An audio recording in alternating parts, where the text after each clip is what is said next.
الحمد للہ وکفا والصلاة والسلام علی عبادہ الذین اصطفیٰ خصوصاً علی افضلہم وخاتم النبیین محمد الامین وعلی آلہ وصحبہ اجمعین اما بعد فقد قال اللہ تبارک وتعالی کما ورد فی سورۃ الحدید اعوذ باللہ من الشیطان الرجیم بسم اللہ الرحمن الرحیم هو الاول والآخر والظاہر والباطن وهو بكل شيء علیم صدق اللہ العظیم۔ اس آیہ مبارکہ کا حوالہ پچھلی نشست میں آ چکا ہے کہ قرآن مجید میں اکثر و بیشتر اللہ تعالیٰ کے اسماء اور صفات جو آتے ہیں وہ دو دو کے جوڑوں میں آتے ہیں۔ عام طور پر آیات کے اختتام پر عام طور پر دو دو اسماء اللہ کے آئیں گے، وَهُوَ الْعَزِيزُ الْحَكِيمُ وَهُوَ السَّمِيعُ الْبَصِيرُ وَهُوَ الْغَفُورُ الرَّحِيمُ، اس طرح سے جوڑے۔ صرف 3 مقامات مستثنیٰ ہیں، اور وہ تینوں مقامات انہی 10 صورتوں میں ہیں جنہیں میں نے قرار دیا ہے کہ مسلمانوں کے ساتھ خطاب کے ضمن میں یہ قرآن حکیم کا اہم ترین حصہ ہے۔ پہلی استثناء یہاں آ رہی ہے، اللہ تعالیٰ کے 4 اسماء، هو الاول والآخر والظاہر والباطن۔ دوسری استثناء سورہ جمعہ کی پہلی آیت، یسبح للہ ما فی السماوات وما فی الارض الملک القدوس العزیز الحکیم۔ تیسرا استثناء سب سے زیادہ شاندار ہے، سورہ حشر کی لاسٹ بٹ 1 آیا ہے، هو اللہ الذی لا الہ الا هو الملک القدوس السلام المؤمن المہیمن العزیز الجبار المتکبر۔ اب ایک خاص بات اور نوٹ کیجئے اسماء باری تعالیٰ کے ضمن میں، اسماء و صفات کسی اور جگہ پر سوائے اس مقام کے اسماء و صفات کے مابین واو نہیں آتا، حرف عطف نہیں آتا۔ ہم نے پڑھا هو العزیز الحکیم، هو العزیز والحکیم نہیں آئے گا، هو الغفور الرحیم، هو الغفور والرحیم نہیں آئے گا، هو السمیع البصیر، هو السمیع والبصیر نہیں آئے گا۔ اس کی وجہ کیا ہے؟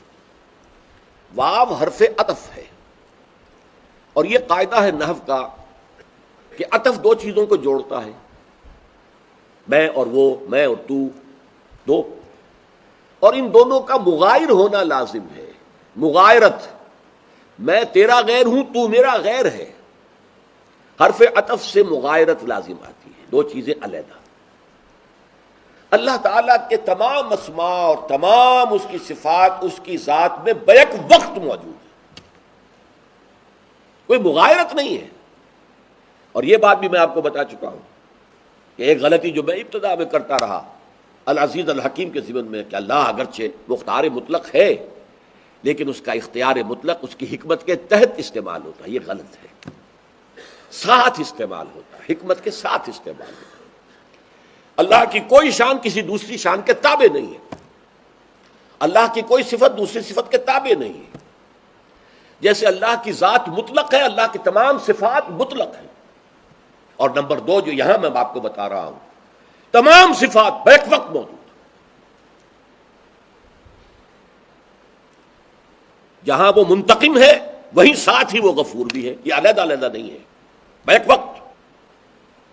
جہاں وہ قہار و جبار ہے وہیں وہ غفار و ستار بھی ہے، بیک وقت۔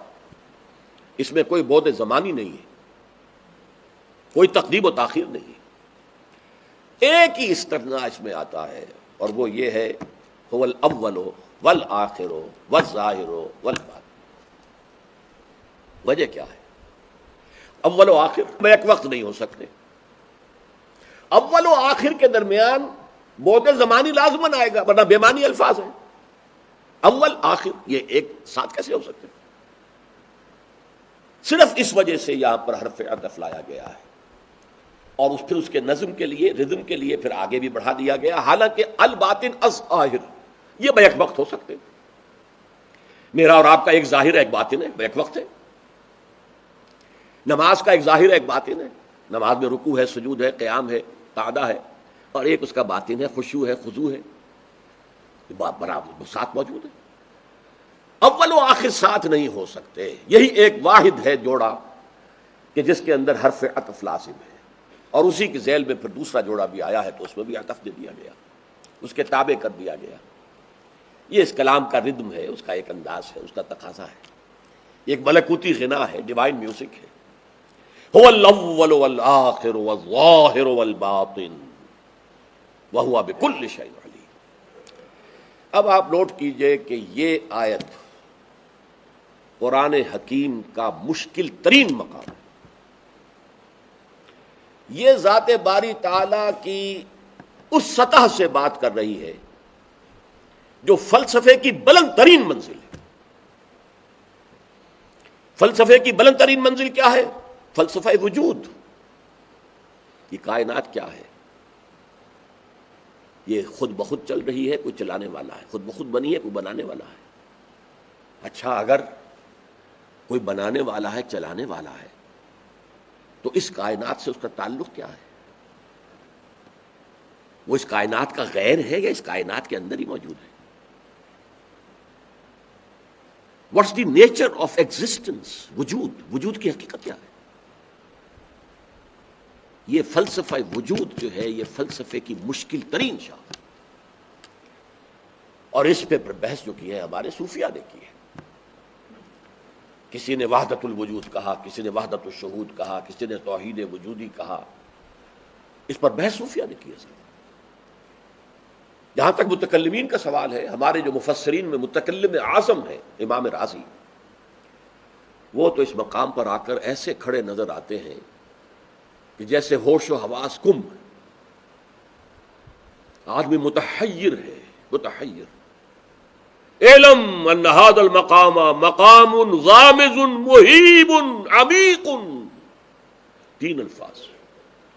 جان لو یہ مقام وہ ہے جو نہایت مخفی ہے، غامض ہے، چھپا ہوا ہے، محیب ہے، پرہیبت ہے، عمیق ہے، بہت گہرا ہے۔ اب دیکھیے ایک کمال جو محمد رسول اللہ صلی اللہ علیہ وسلم کا ہے، میں نے یہ بات بہت دفعہ کہی ہے، قرآن مجید میں بڑے سے بڑے فلسفیوں کے لیے بھی ہدایت ہے، اور تا قیام قیامت جو بھی بڑا سے بڑا فلسفی پیدا ہوگا اس کے لیے ہدایت ہے۔ لیکن اس کی عام ہدایت کس کے لیے تھی؟ اولین مخاطب کون تھے؟ ان پڑھ، بدو، امیین، نہ کوئی کتاب، نہ کوئی شریعت، نہ کوئی قانون، نہ کوئی فلسفہ پڑھا، نہ کوئی منطق پڑھی، کچھ بھی نہیں۔ ہاں، فطرت سے قریب تر تھے، فطرت سے، صحراؤں کی پہنائیاں ہیں جو اس کے اندر گھوم رہے ہیں۔ فطرت سے کتنا قریب ہے آدمی؟ آسمان، زمین، اونٹ، پہاڑ۔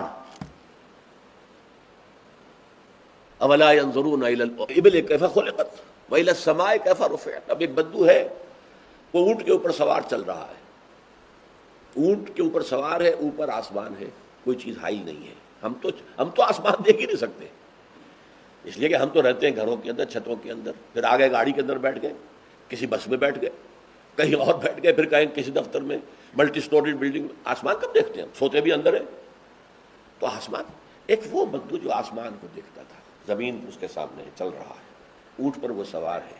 اور خاص طور پر حجاز کا بدو کیا تھا؟ وہ وادیوں میں سفر کرتے تھے، پہاڑی علاقہ تھا، ادھر بھی پہاڑ کھڑا، ادھر بھی پہاڑ کھڑا۔ یہ 4 چیزیں ان کے آبزرویشن میں ہمہ وقت رہتی تھی۔ افلا ينظرون الى الابل كيف خلقت والى السماء كيف رفعت والى الجبال كيف نصبت والى الارض كيف سطحت۔ فطرت سے قریب تھے، لہذا جب قرآن فطرت کے حوالے سے بات کرتا ہے تو ان کی سمجھ میں آتی تھی۔ لیکن ظاہر بات ہے کہ یہی کتاب ہدایت تھی فلسفیوں کے لیے، اس لیے کہ نیکسٹ جو آنے والے تھے وہ تو ایرانی تھے، اور ایرانیوں کی تو گھٹی میں فلسفہ اور منطق پڑی ہوئی ہے، جیسے ہندیوں کی گھٹی میں فلسفہ اور منطق پڑی ہوئی ہے، جیسے یونانیوں کی گھٹی میں فلسفہ اور منطق پڑی ہوئی ہے۔ یہ تینوں آریائی ہیں، ایرینز، یورپین ایرینز، اور پھر یہ ایشین ایرینز، جرمن، یونان، اس کے بعد ایران اور انڈیا، یہ ایک بیلٹ ہے۔ اور میرے نزدیک کی حضرت حام کی اولاد ہے، حضرت نوح علیہ السلام کے دوسرے بیٹے کی۔ یہ دائیں بائیں پھیل گئے۔ حضرت سام کی اولاد نیچے اتر گئی، جزیرہ نما عرب، عراق، شام اور جزیرہ نما عرب۔ تو اب ان کے لیے بھی تو تھا نا۔ اب حضور نے اس آیت کو اتنا آسان کر دیا کہ بدو کو ایک دعا سکھا دی، اے اللہ انت الاول فلیس قبلک شیء وانت الآخر فلیس بعدک شیء وانت الظاہر فلیس فوقک شیء وانت الباطن فلیس دونک شیء۔ بات صاف ہو گئی، بدو کے بھی سمجھ میں آ گئی، لیکن یہ کہ بس وہ یہاں سے گزر جائے گا۔ لیکن اب ہمارے ہاں ایسے مفسرین بھی موجود ہیں کہ وہ بھی اسی دعا کا حوالہ لے کے گزر گئے یہاں سے، آگے بات ہی نہیں کی، فلسفے سے دلچسپی نہیں، ذہنی مناسبت نہیں، کہاں وہ کھڑا ہوا ہے مبہوت ہو کر امام راضی، علم ان ھذا المقام مقام غامض عمیق مہیب، 3 الفاظ نوٹ کیے، بہت دقیق، بہت خفیہ، بہت عمیق، بہت پرہیبت مقام، لیکن بس یہ 2 جملے لکھ کے آگے نکل گئے۔ تو مناسبت کی بات ہوتی ہے، جس کو فلسفے سے مناسبت نہیں اسے ایسے ہی گزر جانا چاہیے کہ اللہ انت الاول فلیس قبلک شیء وانت الآخر فلیس بعدک شیء وانت الظاہر فلیس فوقک شیء وانت الباطن فلیس دونک شیء، بس بات ختم ہو گئی، بہت اچھا ہوا۔ لیکن ذرا اب اسے منطقی اعتبار سے پورے دیے، اول جس سے پہلے کوئی شے نہیں، کیا اللہ کی اولیت اس نوعیت کی ہے کہ اس سے پہلے کوئی شے نہیں تھی؟ اول تو وہ ہے جس کا آغاز تو ہوتا ہے نا، آخر 10 آدمیوں میں سے پہلا یہ آدمی ہے، اس سے پہلے تو کوئی نہیں ہے۔ پہلے کا مطلب کیا ہے؟ لیسا قبل کا شیء، تو کیا کوئی ایسا امکان ہے کہ اللہ سے پہلے کوئی خلا تھا، کوئی وجود نہیں تھا؟ نہیں، اللہ کا تو ہمیشہ سے وجود ہے۔ آخر کسی شے کا آخر ہے، اس کے بعد کچھ نہیں ہے۔ پھر کیا اللہ کے ساتھ یہ لفظ جڑتا ہے؟ کیا کوئی وقت ایسا آئے گا کہ اللہ بھی نہیں ہوگا؟ نہیں، منطق تو یہاں پر اڑ کر کھڑی ہو جائے گی، جیسے کوئی جو اڑیل اونٹ کھڑا ہو جائے ہلے نا، تو منطق تو نہیں جانے دے گی، آپ کو پکڑ لے گی آپ کے پاس۔ اس کا حل کیا ہے؟ اس کا حل یہ ہے کہ اصل میں یہ اول و آخر نسبت ہوتی ہے کسی شے کے حوالے سے، اس کا پہل، اس کا آخر، اس کا اول، اس کا آخر۔ اس کی بہترین مثال کیا ہے؟ رمضان مبارک کے 3 اشروں کے بارے میں حضور نے فرمایا اولہ رحمت، اب یہ اولہ ہو گیا۔ رمضان کا اول، پہلا حصہ، پہلا عشرہ، وہ رحمت خداوندی کا مظہر ہے۔ اوسطہ مغفرت، اس کا درمیانی حصہ، درمیانی عشرہ مغفرت ہے۔ وآخرہ عتق من النار، اور اس کا آخری حصہ تو ایسا ہے کہ جو انسان کو آگ سے رہائی دلا دیتا ہے، چھٹی ہو جاتی ہے، جہنم سے نجات ہو جاتی ہے۔ اب یہاں نسبت ہو رہی ہے، اولہ، اوسطہ، آخرہ۔ اسی طرح اسی صورت میں آگے چل کر آئے گا کہ میدان حشر میں ایک پل صراط کی منزل بھی آئے گی، جس پر سے گزارا جائے گا، اس لیے کہ مومن اور منافق میں فرق ہو جائے۔ مسلم تو ہے، ایک تو تفریق ہوگی کافر اور مسلم، مسلمان ادھر، کافر ادھر۔ اب اس کے بعد مسلمانوں میں کون مومن کون منافق، اس کے لیے وہ پل صراط ہے، وہ آگے آئے گا، پڑھیں گے تفصیل سے اس کو۔ اس کے بعد فرمایا گیا جو مومن ہوں گے انہیں ایک نور عطا ہوگا، اس نور کی روشنی میں وہ اس پل کو کراس کر جائیں گے، اور پھر ایک فصیل حائل کر دی جائے گی۔ فضرب بینہم بسور لہ باب باطنہ فیہ الرحمہ وظاہرہ من قبلہ العذاب، ظاہر و باطن بھی ایک نسبت کے ساتھ ہے۔ اس فصیل کے اندر کی طرف باطن اللہ کی رحمت ہوگی، جنت شروع ہو جائے گی، فصول کے ادھر عذاب ہوگا، جہنم ہوگی۔ تو در حقیقت جو نتیجہ میں اخذ کر رہا ہوں وہ یہ ہے، اللہ خالق، کل کائنات مخلوق، نمبر 1، یہ خالق ہمیشہ سے، ہمیشہ سے، ہمیشہ سے، اس کا کوئی آغاز نہیں۔ مخلوق حادث ہے، جہاں سے مخلوق کا سلسلہ شروع ہوا اس کا سرا اللہ ہے، اللہ سے شروع ہوا نا۔ جیسے آپ لیتے ہیں ایک کوئی دھاگا اور اپنے 2 میں لے کے پھر اس کو پھراتے ہیں تو کیا ہوتا ہے؟ اس کا ایک سرا یہ، ایک سرا یہ ہے، اور اندر سے وہ دھاگا درمیان میں سے پھیلتا ہے، پھر آ کر سکڑ جاتا ہے، ادھر سے پھیلا اور ادھر سے پھر وہ سکڑنا شروع ہوا۔ This universe, the beginning of this universe is God and the end of this universe is God۔ درمیان میں جو یہ نظر آ رہا ہے تمہیں، اس کا ظاہر بھی اللہ، اس کا باطن بھی اللہ۔ یہ ہے در حقیقت اس آیہ مبارکہ کا محل بنتا ہے۔ اس کائنات سے پہلے اللہ تھا، اس کا کوئی آغاز نہیں ہے، no beginning۔ He has been forever and he will be forever۔ اس کائنات کا ایک آغاز بھی ہے، ایک اس کا اختتام بھی ہے۔ آغاز بھی اللہ سے ہے، اللہ کا کن اس کائنات کا آغاز ہے، اب وہ پھیلا ہے کن۔ آپ کو معلوم ہے آج بھی کہتے ہیں the universe is expanding۔ اب بھی علامہ اقبال نے بہت خوبصورت بات کہی ہے، یہ کائنات ابھی ناتمام ہے شاید، کہ آ رہی ہے دمادم صدائے کن فیکون۔ کن فیکون کی آواز تو ابھی آ رہی ہے کائنات کے اندر، ابھی نہ معلوم کتنی اور گیلیکسیاں اللہ بنا دے گا، کتنی اس نے بنائی جانتی نہیں۔